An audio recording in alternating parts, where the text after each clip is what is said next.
want to talk with you guys today about how I really started getting good in sparring. And this was not from all the drilling, which I did. It was not from all the cardio. It was not from all sorts of other things you might think. And I was teaching my sort of teenager class the other day, about 6, 7, 8 kids who come in, they were sparring. And I went, whoa, guys, let's pause the sparring and let's talk about this.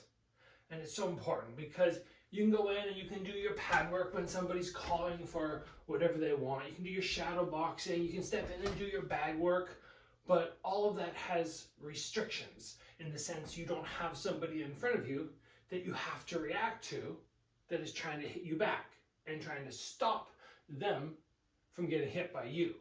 So the sparring is really the one time that we have to try and replicate the fight. So we're talking specifically about that. This is where my skill set really started to explode. And you might go, oh, okay, well, I think I'm making good progress because I'm going into the gym and I'm trying my hardest to do my absolute best. And yes, that makes sense. Think, okay, I got this guy in front of me. I'm going to try and tag him as many times as I can. I'm going to try and not let him tag me as often as possible. Yes, your skills will improve, but that's not what I'm talking about. This is the secret, the small thing that I started to do, I think when I was about 18 or 19. So I was already pretty good at 18 or 19.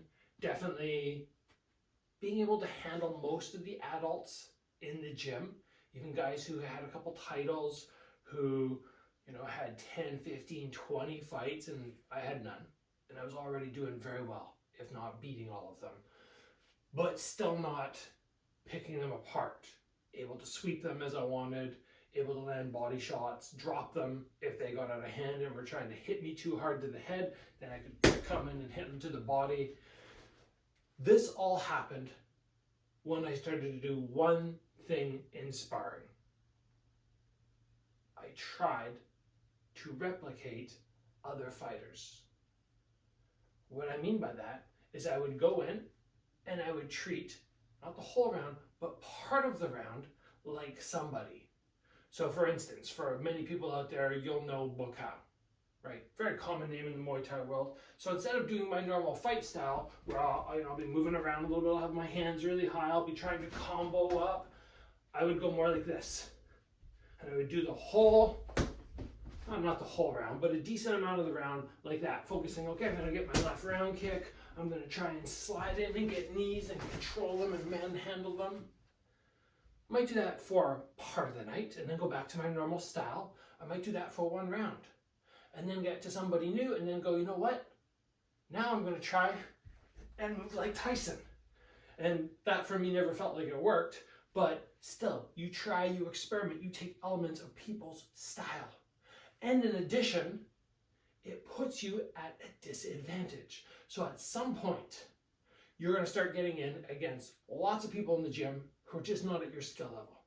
Your skill level's popping up. You're in there, you're sparring with the person. You're like, yeah, okay, I just gotta do a light round with them because anything I do is going to land. So you pull back, and it's just cruisy round. You don't even need to think about it that much. That is wasted time. What do? You try a fight style that you would never do against somebody your own skill level. You go, okay, I'm gonna try and move like Wonder Boy for this round. I'm gonna do that side kick and get that fake up and the spinning side kick and all sorts of things which you might never do against most people, but because this person's skill level is lower, it allows you to try something different. And you might get tagged for it. And that's the big thing. You have to be willing to step outside your comfort zone and not always be your best and go, okay, yeah, my skill level is here, but now I'm probably going to be sparring somewhere down here skill level wise because I'm trying these new things. Therefore, I'm going to get hit more, but that's okay. Because yes, we do want to win at sparring. We want to be the best in the gym, but if that's all you care about, your skill set will not improve as rapidly.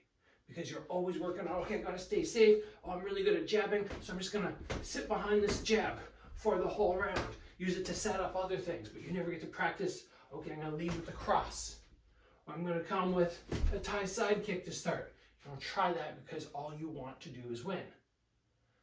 When is that moment correct to only do what we're best at? What works? We do that when we fight. But guess what? When you experiment in the gym, you might discover something that becomes your best technique. But if you did not step outside your comfort zone and try these new things, get punished for these new things, then you'll never get to try them. Therefore, you'll never be able to implement them into your fight game when you're competing. So this is what I was teaching the kids the other day. I said, try this today. Don't worry about winning the round. Worry about experimenting. You guys all watch UFC. Who do you want to fight like for this round? And try and be like them. And I finally saw people switching up their styles instead of just doing the normal thing which they do. I even saw people switch their stance and try from there. And who knows? Maybe all of a sudden you switch your stance for a couple of weeks, you get punished. But then all of a sudden you become somebody who's very proficient at switching stances. And if you've ever fought anybody who switches stances, you know they're frustrating to be across from. Your coach might not tell you this because they want you a lot of times inside the little box where they do everything the same for everybody. And that's not a mistake because sometimes they have 200-300 members. They can't come around and cater to each person. But I'm not there, or here, sorry, I'm not over at their gym, or I'm not here to have you guys be so-so. My dad always used to say, a good teacher is not trying to make the students as good as they can be. A good teacher is trying to make the students better than them, right? I want somebody on this channel. I got a message this morning. I get them weekly. Somebody's like, thank you so much, Gabriel. You do so much for me.